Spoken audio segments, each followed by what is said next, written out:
I call the honourable member for Gilmore. Madam Speaker, thank you. My question is to the Minister for Foreign Affairs.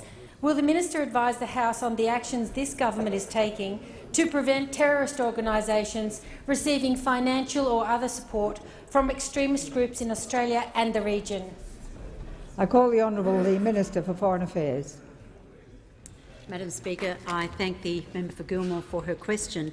One of the first lines of defence in national security is border protection and the control of movement across our borders.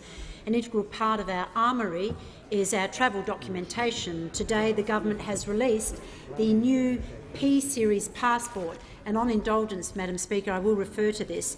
It improves on previous passports as it includes a number of enhanced security measures, making it one of the most secure and trustworthy passport documents in the world. And the specialist paper used in this new passport, particularly for the biographic data page, is extremely difficult to forge, and I'm pleased to say that this secure paper is made in Australia by a paper mill in the member's own electorate of Gilmore. And there is a state-of-the-art colour floating image laminate, and it contains new optic features and a new electronic chip, which is lighter, stronger and faster. There are more features only detectable by ultraviolet light and special covert features which provide additional levels of security. And, Madam Speaker, this cutting-edge advance in the integrity of our passports builds on our whole-of-government approach to protecting our borders and keeping Australia safe from those who would do us harm.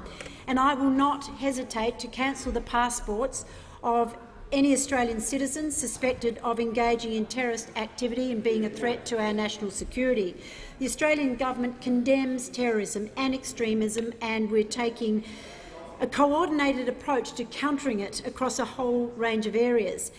Our intelligence agencies are working closely with our key partners. Indeed, this morning I met with ambassadors and representatives from the Middle East to discuss cooperation in counter-terrorism in relation to events in Syria and Iraq. We've listed hundreds of terrorists and terrorist organisations, and I renewed recently 83 terrorist listings in accordance with the UN Security Council resolutions. Australia has a comprehensive sanctions and terrorist asset freezing regime. It's a criminal offence to provide support, including financial support, to a terrorist or terrorist organisations. Madam Speaker, next month Australia assumes the presidency of the Global Finance Action Task Force.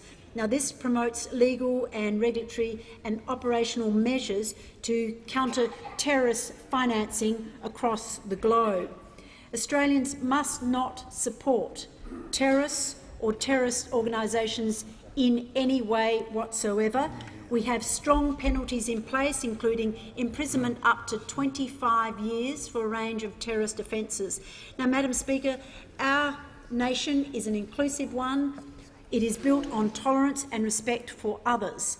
But we will not tolerate criminal behaviour from extremists. We will take strong action against any person who threatens our national security. The honourable minister's time has expired. I call the honourable member